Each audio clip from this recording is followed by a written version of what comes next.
okay? Even some people, when I go around the world and I teach this, they're all like, they're sitting in the back usually and they're like this.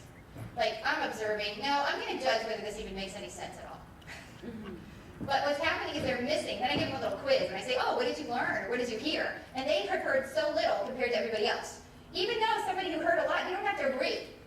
It's basically, what am I going to do to learn the most from you or from this situation? And that has nothing to do with anyone else. So if you read like Jim Collins' book, Good to Great, he talks about what great looks like. This is really our strategy for how to get to great. Because I believe that this focus here, focusing on my want or focusing on my yes and, this gets me to great. And I have a little 5-year-old niece, and when I teach her this too. I mean, this is something that we can learn even before we read, write, or do arithmetic. In fact, I call it the 4th R: reading, writing, arithmetic, and receiving. Okay? And when somebody's stealing her toy or something, you know what she does? She goes, oh, I just have to pull out my own greatness. Okay? I'll go with her to her karate. And she'll be about 10 minutes early, but the class that's still going on is also her level. And at the end of the class, they do their final routine, which was exactly the same one that she had practiced. And so I told her name is Ellie, I told her to come to the front of the door, not inside, but in the front, and make sure that your instructor can see you and that you're ready. And in case she sees you, she can invite you to participate, and then you'll have a choice whether you want to or not. Okay? So she's young enough, she just does whatever I tell her to do. And she's standing there, and they had already started the routine. Okay? And the 2 instructors, one instructor says, stop, stop, stop. And then she goes, Miss Ellie, is this your routine? Yes, ma'am.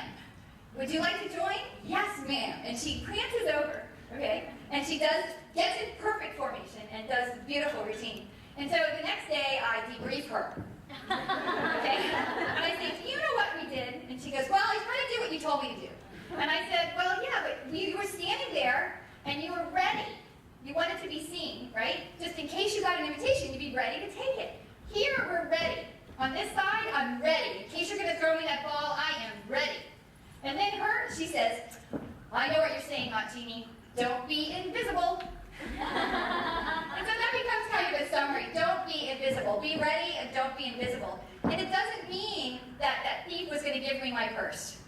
But I didn't want to be invisible. I didn't want my desires to be invisible because somebody can't give me what I want if I don't help them understand what I want. So yes. So one of them introduced you. She talked about you teaching her how to get an upgrade at the airlines or to get a seat when they were overbooked or similar situation. So could you role play that situation? Because that's something I really like. Okay, do you want to be the other person? I mean, who do you want to be? Do you want to play the other half for me? I want to play the person who's training you into airlines. Hello, what's your name? Diane. Hello, Diane. Hi. I was wondering if it would be possible, just to even know if you have a seat available. You know, we're really overbooked. I bet you're totally overbooked. Is it possible to get on a waiting list? You know, we already have a waiting list. It's about 20 people long. Oh, is that really true? Yes. Okay. Hey, can you help me understand what I could do in the future to get a higher number on that waiting list? Get here earlier. Okay. Do you happen to know what time? Oh, at least an hour before the flight. Okay. What time is it now? Are you that late and you want to? Okay. All right. Okay. You could do a number of things. So it could be that that's a constrained situation and they really don't have. To someone who doesn't have the authority to do what you want to do anyway. Oh, then I'd say, oh, who can help me? The supervisor, but Oh. he's not here today. Okay, thank you very much. And then you go and ask somebody else. Yeah. Okay?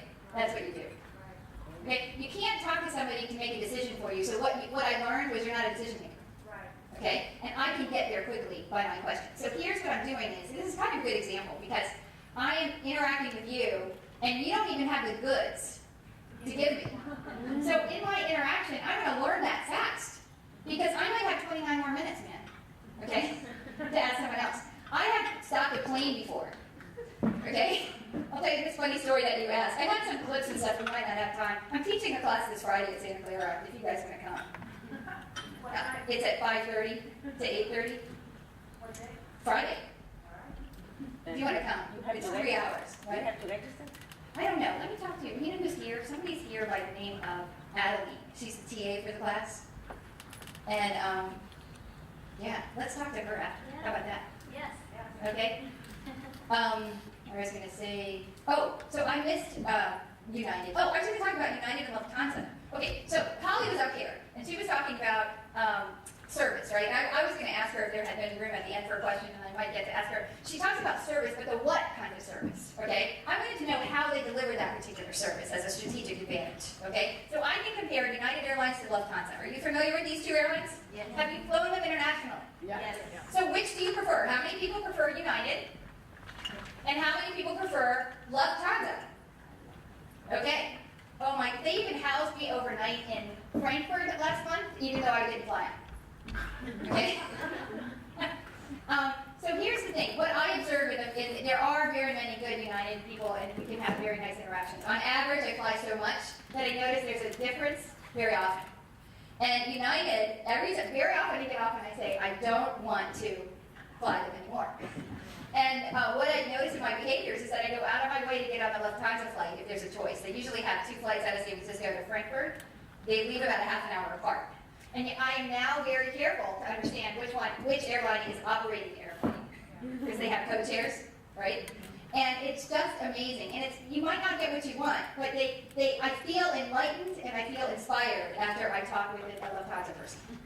And very often I don't feel that way at United. Yeah. Sometimes you get to practice. Airlines are a great place to practice. Anyway, United canceled the flight on me, and I needed to get to Santa Fe. I was doing a seminar. If I didn't get there, I wouldn't have to go. There was 1 seat left. That seat was in Oakland. I was in San Francisco. I quickly, I was in the right place at the right time. I got that 1 seat. I had already checked my bag, and I take BART, right? The nice BART. Guess what happens on BART? It breaks down. It breaks down. Can you believe that? And so here I am. I don't even, that's the only time I travel. It breaks down, but I still want on that airplane, right? So it turns out my husband was driving by after a dental appointment, and I got him on the phone and I said, oh, can you just pick me up? Because there's no cabs there. That would make me too late. And he's, oh, I don't even know. It's kind of a dangerous neighborhood where you are, blah, blah. I said, wait. And then I get this whole thing. I said, I have a whole car full of people here who are going to help you get here, right? So we finally gets me there. We go to Oakland, and we arrive exactly when the plane's supposed to depart. I say, maybe it won't depart. I run in, I run through security, and I go to the gate, and it's empty. I go, and I look through the window, and I see the plane. And I'm thinking, has it pulled back yet? I think it hasn't. So I run across the aisle, and I say to the woman, I would like to get on that plane. And she answers me with, I can't do this, blah, blah, blah. I interrupt her, and I say, I don't care what you can't do. I care what you can do. Okay? So I'm not working the problem. This is the left-hand side working the problem. I'm working the solution.